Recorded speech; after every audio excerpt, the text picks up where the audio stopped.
Hello and welcome to the Our Prenup Lawyer podcast, where you and I get to learn more about prenups as I interview professionals from the fields of family law, couples counseling, and wealth management. I'm your host, Libby Garabedian. Let's get started. The information provided in this podcast is prepared by Our Prenup Lawyer for informational purposes only and does not constitute legal advice.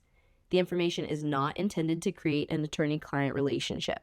This is not legal advice or a substitute for obtaining legal advice from an attorney. A person listening or watching should not rely upon it in any manner without engaging professional counsel. The podcast is intended to communicate general information and, because recorded, may not be current. On this episode of Our Prenup Lawyer, we have Amy Polacko. Amy is a divorce coach, journalist, and founder of Freedom Warrior, a coaching practice dedicated to empowering women to rebuild their lives after divorce and break free from unhealthy or controlling relationships. A survivor and advocate herself, Amy uses her personal experience and professional training to guide clients through the emotional, legal, and practical challenges of ending a marriage. Before becoming a coach, she spent years as a journalist and editor, and she continues to write for major publications on topics such as relationships, women's rights, and emotional abuse. Through Freedom Warrior, she offers one-on-one coaching, workshops, and community support designed to help women reclaim their confidence and independence. Amy is also a passionate speaker and advocate for systemic change and how society and the legal system address coercive and emotional control. Her mission is to help women not only survive divorce, but truly thrive afterward. Welcome, Amy. Thanks for having me. I love the title of your podcast, Big Believer in Prenups. Excellent. I'm so excited to talk to you. Let's go ahead and jump right in. Can you tell me about Freedom Warrior and how this idea came to life? Well, I think the name says it all, right? Freedom Warrior Coaching. I named it that for a reason. I've been married and divorced twice. Never thought I would say that. And in this process, I learned so much. I made many mistakes along the way. I realized I didn't have the guidance I really should have. And I started meeting in my home, really having support group meetings. I live in a little Connecticut town north of New York City and thought I would be the only divorced person there, and soon realized that wasn't true, right?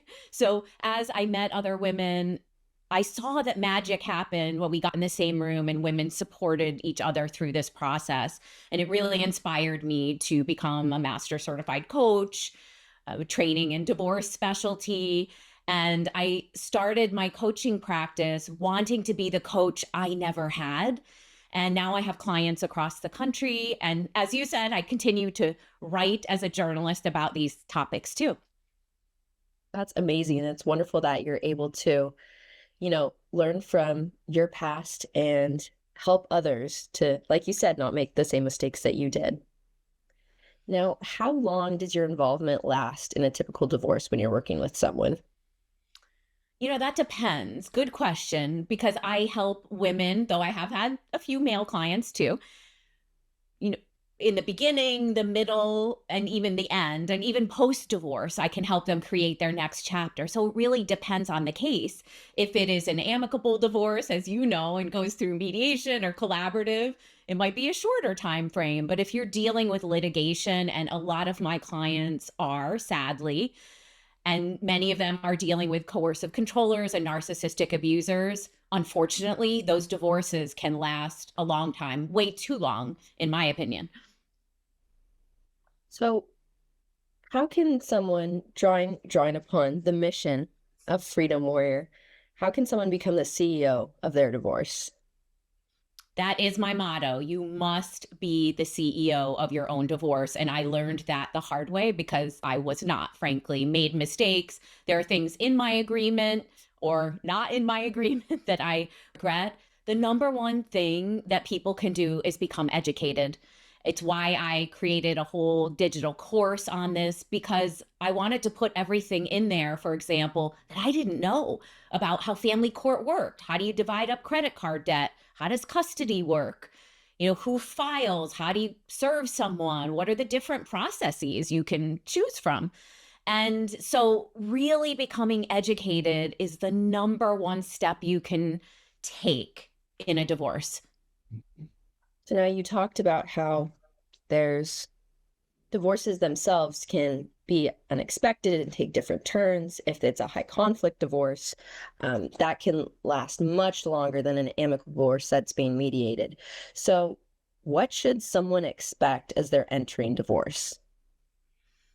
Well, I think it depends on who they're divorcing. That's probably the number one factor, right? Like you said, because I often say it's really not a high conflict divorce because it's usually a high conflict person and someone who just wants a divorce, right? So Mhm. I tell my coaching clients, I want to get to know your husband, which may sound kind of funny, but I do. What makes your spouse tick? What do they care the most about?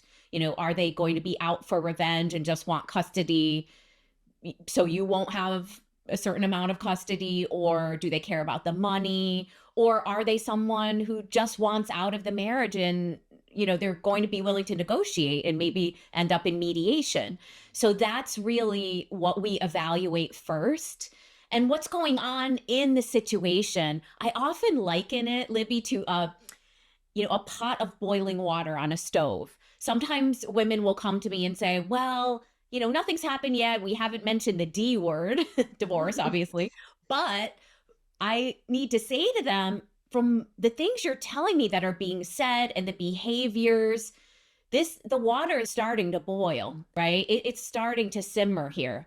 And usually it doesn't go down after that. So I have found that women often, and look, we all want a peaceful life. And I've done this myself, kind of put our heads in the sand or hope it'll go away. We can keep things calm.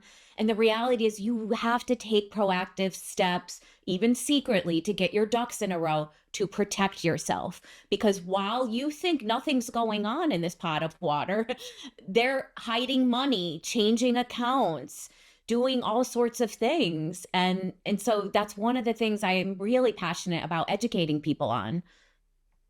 So, you're talking about this, this pot of boiling water. The people, may not know what's going on behind the scenes with their partner, but also these evaluative steps that you're taking to understand their relationship at the start of your process. What can you walk us through what other steps you take along the way from beginning to end? Absolutely. So in the first session, I want to know some of the history, and it is relevant. It is absolutely relevant. Where did you meet? What was the situation? Were you working? Did you decide to give up your career to stay home and have kids? What was the courtship like? Because in some of these coercive controlling relationships, the courtship was very fast. They were love bombed, and then the spouse's behavior changed once you were, secured in a marriage, for example. So I want to ask those things, and how the relationship evolved, and what is the financial situation now. I have a lot of women who are suffering from financial abuse. They've been in the dark, right? So helping them and guiding them on where they can find some of this financial information without raising a red flag with their spouse. Not trying to get into an online account that's going to, have all these alert emails he or she is going to receive, right? So it's guiding them through those steps of thinking about that. In some cases where you're dealing with a high conflict person who has threatened you, if you divorce me, you're not going to see your kids again, or something like that. We know from the research, and I've co-authored a book on this, these family court stories. We know what the playbook is for these types, and they will often try to paint women as unstable, not a good mother. So protecting that for yourself, whether it's helping them make a list of what makes them a primary caregiver, right? Everything you gave up when you left your corporate job to raise a family, and the wealth and the assets of the family would not be where they are today without that woman, or sometimes a man's, sacrifice, because what they're doing at home adds up to almost $200,000 worth of work, right? So Right. so I always say you need an attorney who values your contribution to this family. Now, with the unvalued work at home, in the domestic sphere, and these emotionally and coercive, controlling relationships, why is it so important to have a team of professionals outside of your divorce attorney, so like you, supporting you and helping these women or men through these tough times? Well, simply put, Libby, you don't know what you don't know. I thought I knew a lot and I didn't. I made mistakes and decisions that I wish I hadn't, but I've learned from them and I make sure my clients don't make the same mistakes. So I think it's really important that you have a financial professional on your team, that you have an attorney, right? Whether you are going through mediation or collaborative or litigation. And it is essential to have a divorce coach. And I want to dispel some of the myths about divorce coaching because people think often it's an add on. Oh, I'm going to get an attorney. Why do I need one? What they don't realize is you should hire a divorce coach before you hire these other professionals. They're going to help you strategize. They're going to help you hire the right person. I give my clients guidance on how to interview attorneys. We have lists, we have evaluations. They come back to me and we vet who is the best. And so that's really, really important. I save my clients hundreds of thousands of dollars because what most people don't understand, and with all due respect to attorneys, I've met many friends who are attorneys and work with them in this field, but when people get their first divorce legal bill, it's sticker shock, right? Because every time you emailed your attorney or called them or got upset that your ex sent you a text, so you reached out to your attorney, you got charged for all of that. And it adds up. So I say to my clients, we can handle a lot of that emotional stuff. And truly, there are three parts of divorce: emotional, financial, and legal. And emotional is the most important part because you have to have that under control to make good legal and financial decisions. So we work as a team: the divorce coach, the attorney, and a financial professional, and also maybe a therapist. I encourage my clients to have therapists. So aside from outsourcing the work to the right professionals to meet the financial, legal, and emotional aspects of divorce, what else do you think people are doing wrong in their divorce or maybe just need to improve? Thank you for asking this question because this really gets under my skin when I see it on in Facebook groups, for example, because I know people are going to get hurt. Oftentimes someone will post something in my area. Sometimes it's in a mom's group on Facebook, and they say, something terrible happened in my marriage. I'm headed for divorce. I need a shark attorney now. And people are throwing names at this one, that one, you know, and that person is so emotional that they're rushing out and possibly taking a Facebook recommendation, not knowing what relationship that person who posted has with the attorney, right? And this is really near and dear to my heart because I hired the wrong attorney years ago. And I learned that the woman who recommended someone, I thought she had used him in her divorce. It turned out she was just socially friends with him. And that was on me that I didn't investigate further. So I tell my clients, you have got to find someone, and I help with this vetting process, who has a track record of doing right by several people in your similar situation. If you've been a stay-at-home mom for 20 years, have they done that? Are you a domestic abuse victim? Are they familiar with that? Have they helped people in those situations? And personal recommendations, because anybody can have a great website, right? So I think that this is huge because women come to me 50, 100,000, $200,000 in with the wrong attorney. Unfortunately, some don't even return their calls. They don't know what the strategy is. It was not a good fit, or they picked the wrong process. So that is the biggest thing people are doing wrong: getting emotional, rushing out, making a big decision without educating yourself. I mean, if you went to buy a new refrigerator for your new kitchen, you would probably do some research. Do I want a refrigerator? Do I want this? What are the pros and cons? And this is such an emotional thing that I understand why people do it, but boy, do they regret it later. So obviously it's hard to separate that emotional, knee-jerk reaction when you're trying to find legal counsel. But in your position, like you said, you can do the due diligence and go ahead and vet the professionals, make sure they align with your client's needs, and then move forward. Exactly. So I think the more educated someone is, the more power they have in a divorce, right? Mm-hmm. I have had clients say to me, I did your course in secret. Some have to go to the library. Some have to go to their mom's or their friend's house and do a module. They're like 10 minutes, but it's like building a muscle. And over time, they're gaining confidence. They feel less helpless and powerless. And when they go into that attorney's office, they're a little more confident vetting them. They know what that attorney's talking about because attorneys don't have time nor the desire, in some cases, to educate you on the entire family court system, right? Um, that would take hours, right? So take that on yourself and you'll be so happy you did. Yeah, preparing yourself with the right tools that Freedom Warrior provides. Exactly. So now I want to shift briefly and talk about the identity shift that occurs after divorce. How can individuals embrace their new identity and thrive? Well, I think it is a process, right, Libby? It doesn't happen overnight.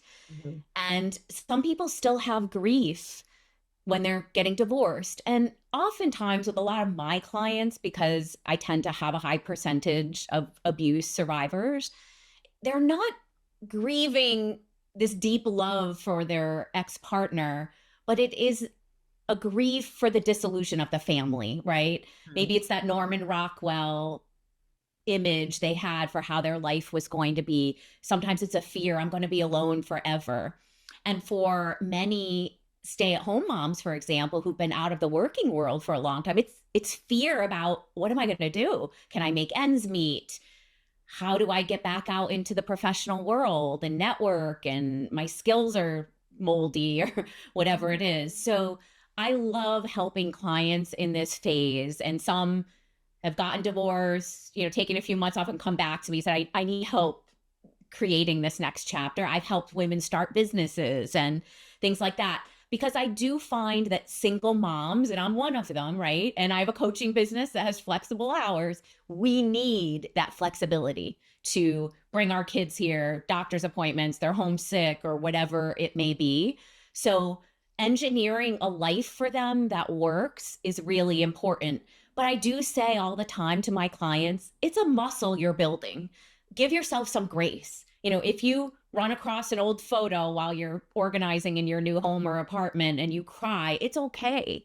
It's not a sign that you're weak or you should be further along in this process.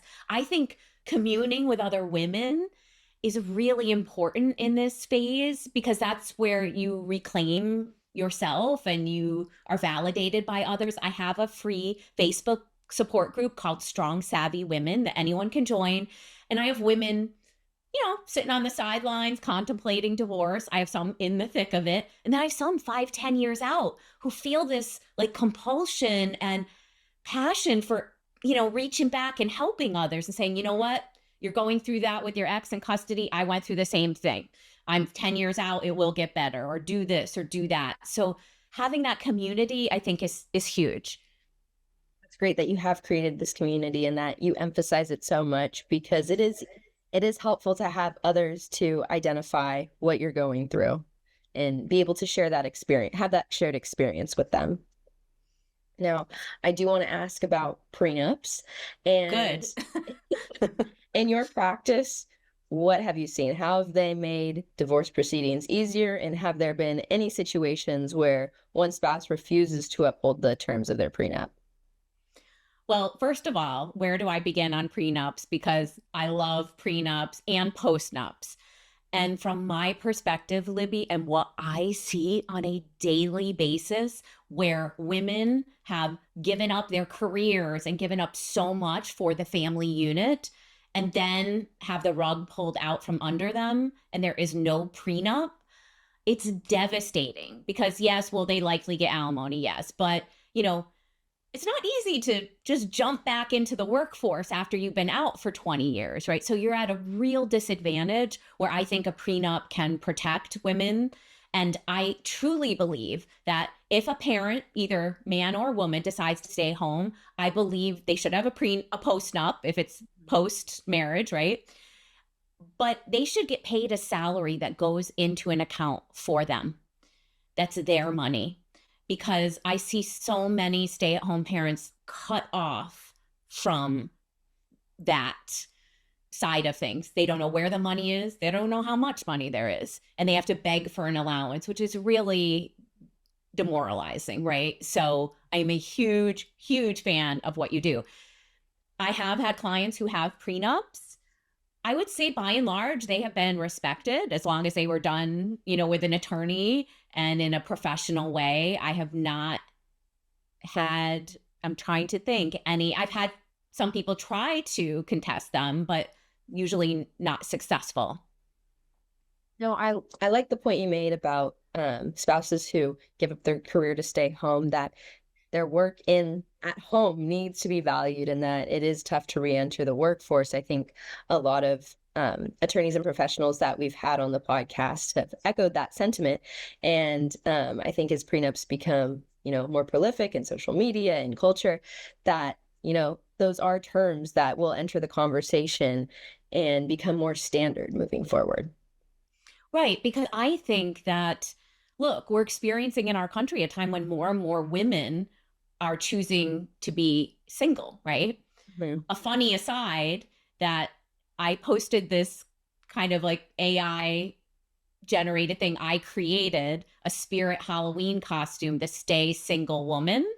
And it has been exploding on Instagram. I think it's up to like 700,000 views and thousands have shared it.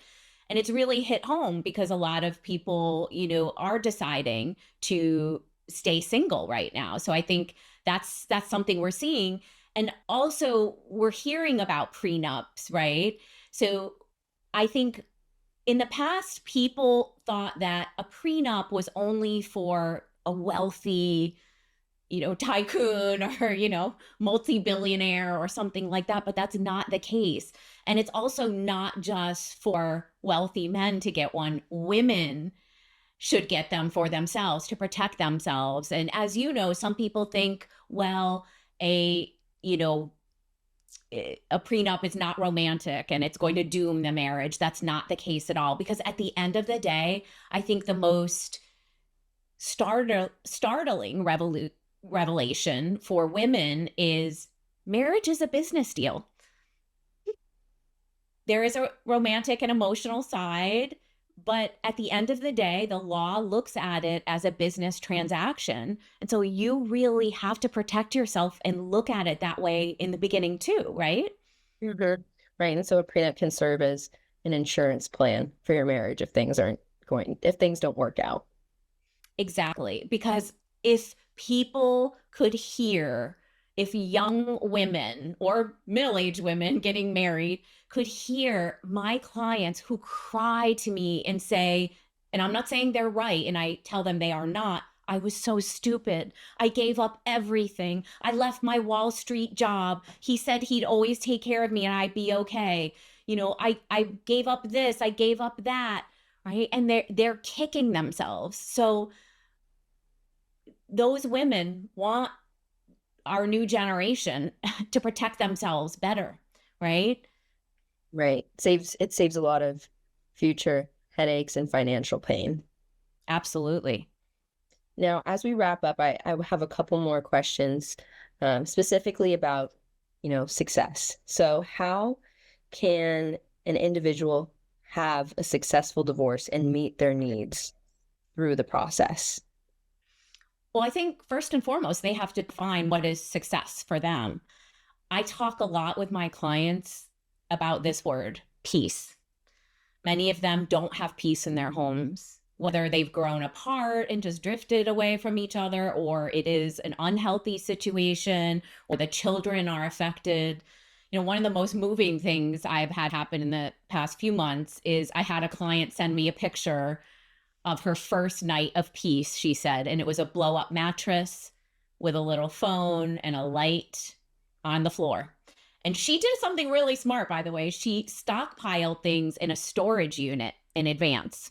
Mm-hmm. Go to Target, get something, I'm going to need this. I'm going to stock that away. So when she left the abusive marriage, she was set, right? So for some people, it's, having a modest home with your children. It's not a ton of money. They don't need the fancy cars in the agreement. And I often tell clients, your home is wherever you are with your kids, right?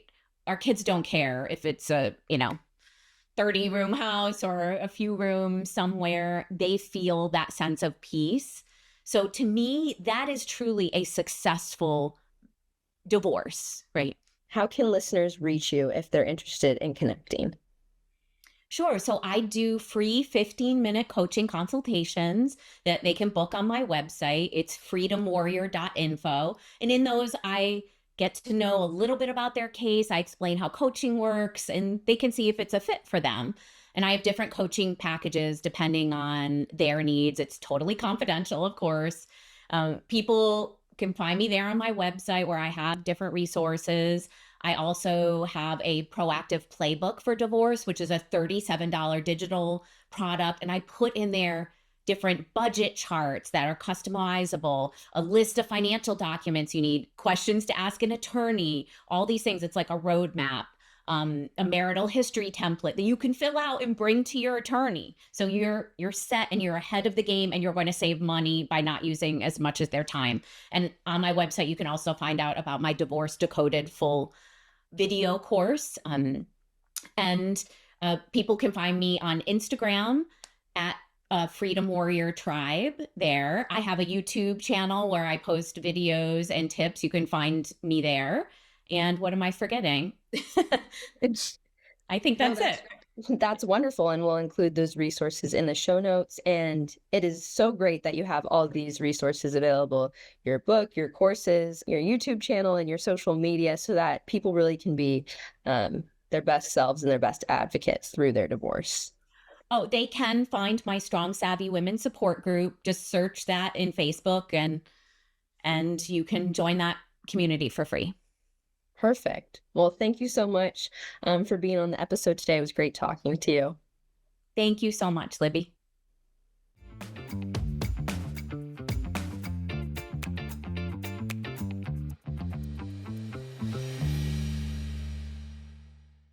That's our show, folks. Thank you for listening to Our Prenup Lawyer. Make sure to like and subscribe, and feel free to drop a comment below.